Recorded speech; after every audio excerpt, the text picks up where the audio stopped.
Halo, Assalamualaikum warahmatullahi wabarakatuh. Jumpa lagi dengan saya di video pembelajaran kita hari ini.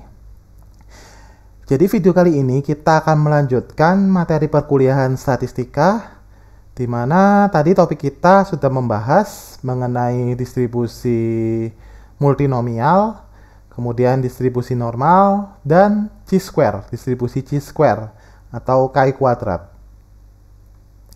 Nah, untuk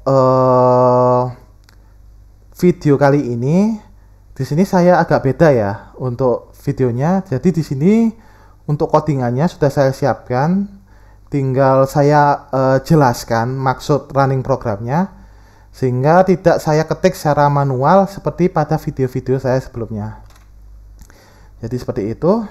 Nah, langsung saja ya kita masuk ke implementasi distribusi multinomial. Nah, di distribusi multinomial ini saya pakai dua library ya. Yang pertama dari library NumPy. Saya import NumPy as NP, saya aliaskan sebagai NP. Kemudian dari library Skippystats, saya import multinomial seperti itu. Nah, untuk soal atau latihan yang saya gunakan di sini adalah latihan yang tadi sudah dibahas di sesi sesi teori ya. Sesi teori untuk soalnya adalah seperti ini. Proses pembuatan pensil dalam sebuah pabrik itu melibatkan banyak buruh dan dilakukan secara berulang-ulang. Pada suatu pemeriksaan terakhir, terlihat bahwa 85% produk adalah baik, 10% itu tidak baik tetapi masih bisa diperbaiki, dan 5% itu rusak dan harus dibuang. Jika sebuah sampel acak dengan 20 unit itu dipilih, maka berapa peluang jumlah unit yang baik sebanyak 18 unit, dan unit yang tidak baik itu sebanyak 2 unit, dan unit yang rusak itu tidak ada. Sehingga tadi jawabannya ketika kita melakukan perhitungan secara manual adalah 0,102 atau 10,2% probabilitasnya. Nah, langkah pertama yang kita lakukan adalah men-setting atau meng-assign nilai variabel n, p, dan x. Tadi kan di sesi teori sudah kita bahas kan, kalau untuk multinomial itu nilai probabilitasnya itu lebih dari 2. Jadi ada P1, P2, dan P3. Karena di kasus ini itu ada 3 variabel yang kita gunakan. Dan untuk X juga 3. Ada X1, X2, dan X3. Seperti itu. Nah, langsung saja kita assign nilainya N-nya. Itu adalah jumlah sampelnya. Di sini jumlah sampelnya adalah 20. Sehingga N-nya sama dengan 20. Kemudian P1-nya adalah probabilitas baik. Probabilitas pensilnya baik. Tadi 85%. Sehingga bisa dituliskan 0,85. Selanjutnya P2. P2 tadi yang tidak baik, tapi masih bisa diperbaiki sebanyak 10%. Bisa ditulis 0,1, dan yang terakhir 5% itu rusak dan harus dibuang. Jadi nilainya tadi apa? Probabilitasnya 5% ya. Atau bisa saya tulis 0,05. Seperti itu. Kemudian untuk X1-nya adalah jumlah peluang yang baiknya adalah 18. Jadi X1-nya 18. Kemudian yang tidak baik itu 2, X2-nya sama dengan 2. Dan yang rusak tadi tidak ada, atau X3-nya sama dengan 0, seperti itu. Kita assign nilainya, kemudian kita pakai fungsi multinomial dari library Skippystats. Di sini kita pakai multinomial.pmf, di mana parameternya adalah X-nya, di mana nilainya kan tadi kan ada 3 kan, ada X1, X2, dan X3, sehingga di sini kita definisikan sebagai list. List X1, X2, X3, kemudian untuk parameter kedua adalah jumlah N-nya, jumlah sampelnya. Dan parameter yang terakhir atau parameter ketiga adalah jumlah probabilitasnya. Nilai P-nya, tadi ada P1, P2, dan P3, seperti itu. Jadi, langsung saja ya kita coba jalankan. Ternyata dia menghasilkan nilai 0,10192. Sekian. Sehingga apabila kita coba bandingkan, ini 0,102. Cukup mendekati ya. Jadi kalau misal kita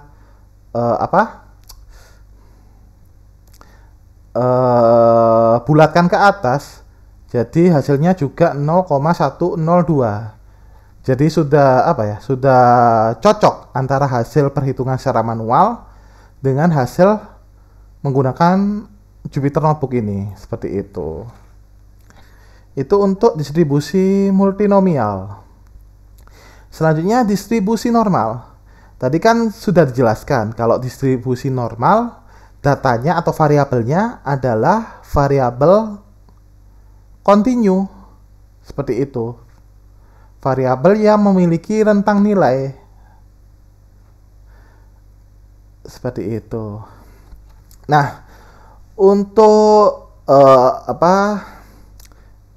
library yang saya gunakan pada implementasi distribusi normal ini, saya menggunakan 2 library.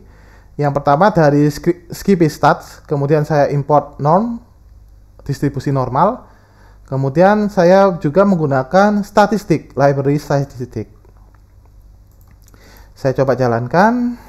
Nah, selanjutnya di sini saya definisikan x-aksisnya atau sumbu x-nya. Sumbu x-nya di sini saya definisikan seperti ini. Jadi saya definisikan rentangnya antara min 1,725 sampai 1,725. Di mana nilai fx-nya atau fungsi kepadatannya adalah 0,01. Seperti itu. Jadi nanti kalau kita buat kurvanya, nilainya antara min 1,725 hingga 1,725. Seperti itu. Untuk sumbu x-nya. Ini baru sumbu x-nya ya. Selanjutnya kita buat fungsi untuk menghitung min atau rata-rata dan standar deviasi. Seperti itu. Jadi saya menggunakan library statistik untuk menghitung min dan standar deviasi. Kita coba running atau jalankan, sehingga di sini min-nya adalah min 0,004, 0,005. Jadi cukup mendekati ya, X sama dengan 0, seperti itu. Untuk standar deviasi atau simpanan bakunya adalah 0,9973. Seperti itu. Nah, setelah kita peroleh min dan standar deviasinya, langkah berikutnya adalah kita membuat sumbu y-nya. Tadi kan sumbu x-nya sudah kita buat dengan menggunakan NP arrange ya. NP arrange. Kalau sumbu y-nya kita menggunakan distribusi normal.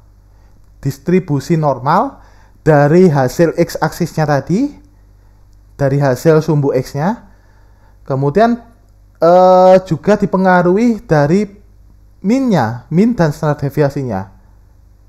Jadi untuk codingannya seperti ini. Kita definisikan sebagai y-aksis itu sama dengan menggunakan distribusi normal norm.pdf. Kemudian untuk parameternya adalah x-aksisnya tadi, x-aksisnya adalah np arrange tadi, koma min dari sini perhitungan rata-ratanya dan standar deviasinya SD-nya. Seperti itu. Sehingga kalau kita printkan hasilnya akan generate data seperti ini. Jadi generate koordinat sumbu y-nya. Nah, kalau kita coba plotkan antara sumbu X dengan sumbu Y, maka hasilnya seperti ini. Nah, bisa dilihat ya, sumbu X dan sumbu Y, di mana X-nya tadi dari apa tadi? Diperoleh dari NP arrange, jadi membuat suatu fungsi atau suatu nilai X di mana hasilnya batas bawahnya adalah min 1,725 dan batas atasnya adalah 1,725 dengan nilai fx-nya adalah 0,01. Jadi seperti itu untuk kurvanya. Jadi batas bawahnya adalah min 1,725 dan batas atasnya adalah 1,725. Nah, untuk sumbu y-nya tadi diperoleh dengan menggunakan distribusi normal dengan menggunakan apa? Variabel x-aksisnya ya tadi. Variabel x-aksisnya dengan menggunakan parameter lain adalah min dan standar deviasi, sehingga grafiknya seperti ini. Untuk apa tadi? Nilai rata-rata ya, nilai x-nya itu tadi mendekati 0, tetapi masih berada di sebelah kiri atau masih negatif nilainya tadi, minnya. Kemudian untuk simpangan bakunya atau standar deviasinya adalah 0,99 ya tadi. 0,997. Jadi simpangan bakunya adalah 0,99 seperti itu, sehingga menghasilkan grafik seperti ini.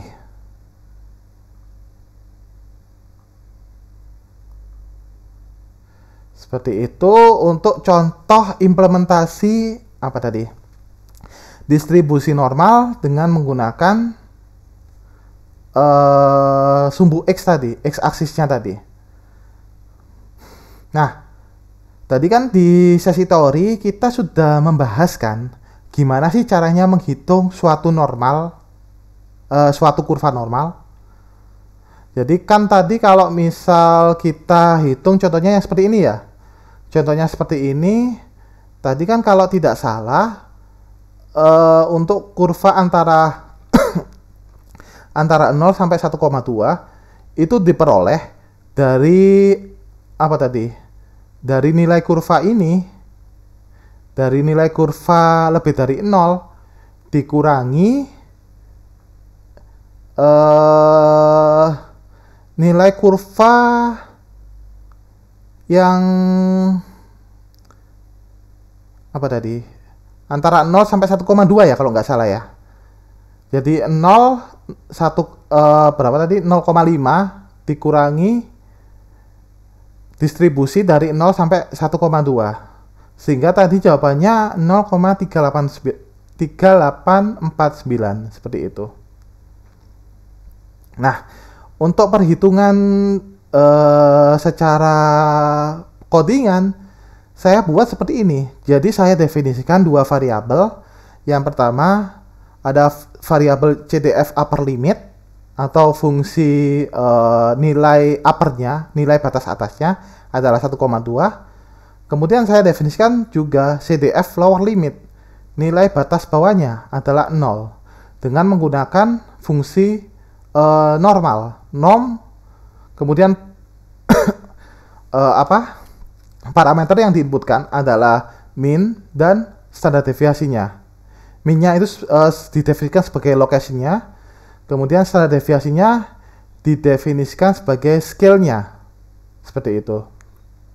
Kemudian .cdf kita masukkan nilai upper limitnya 1,2. Jadi seperti itu. Untuk lower limitnya sama aja ya dengan upper limit. Cuma di sini parameter CDF-nya adalah 0. Untuk lower limitnya. Sehingga nilai P-nya itu adalah nilai upper limit dikurangi nilai lower limit. Artinya apa?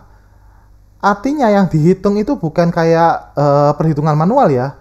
Kalau di sini yang dihitung itu mulai dari titik sini, titik batas bawah kurvanya, tadi min 1,725 sampai 1,2 dikurangi lower limitnya.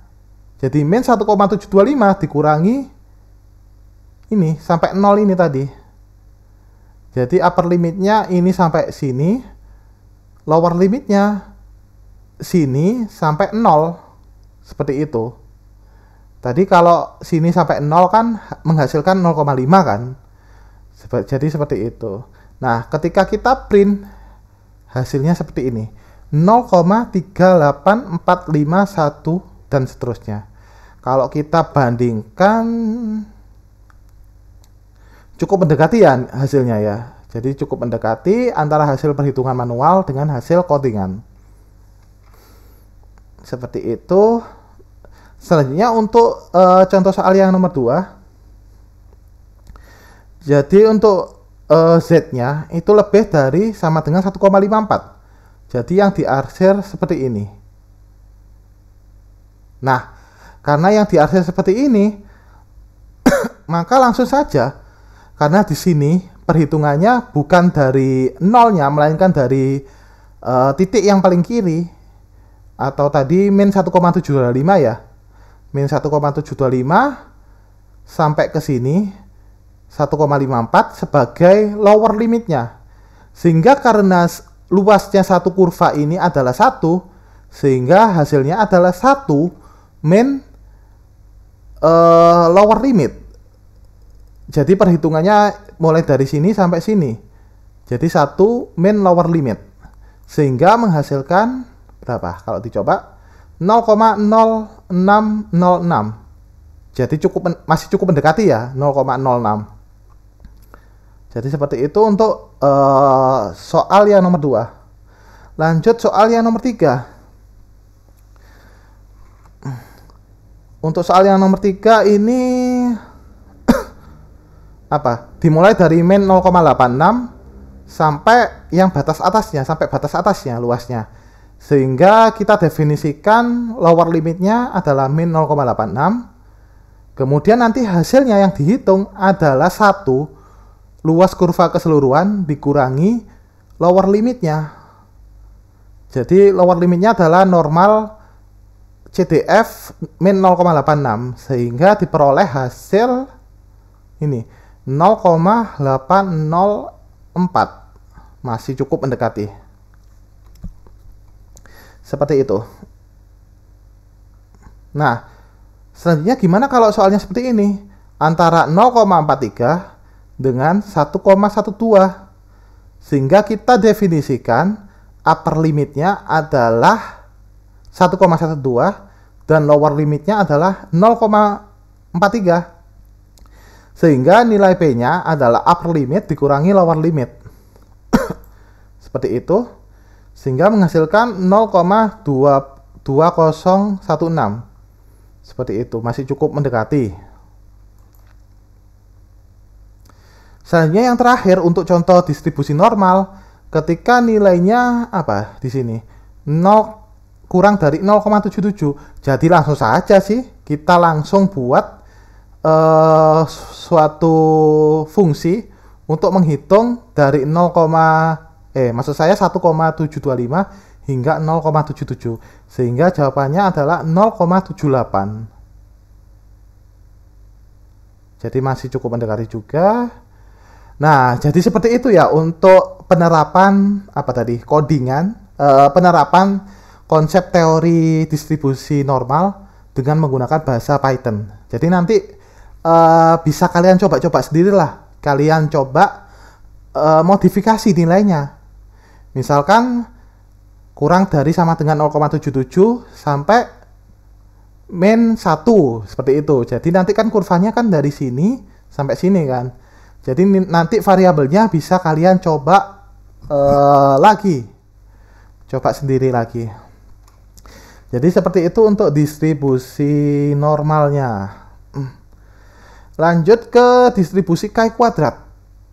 Nah, distribusi chi kuadrat di sini saya menggunakan tetap pakai Skippy Stats. Di sini saya import C2.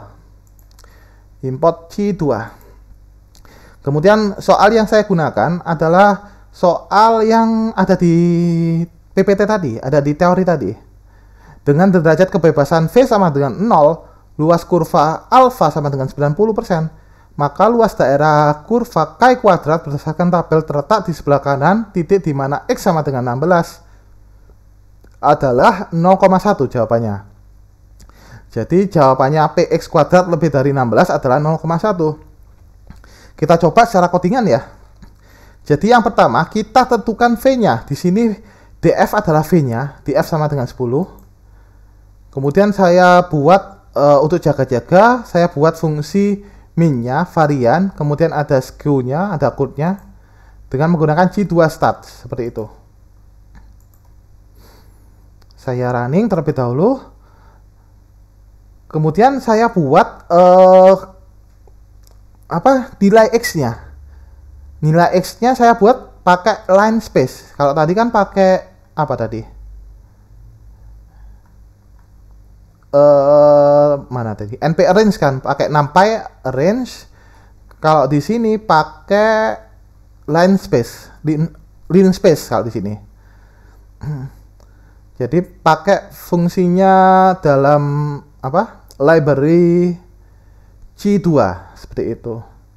Kemudian saya buat seperti ini, G2 ppf 0,01 df, G2 ppf 0,999 df. Kemudian alfanya saya definisikan 90.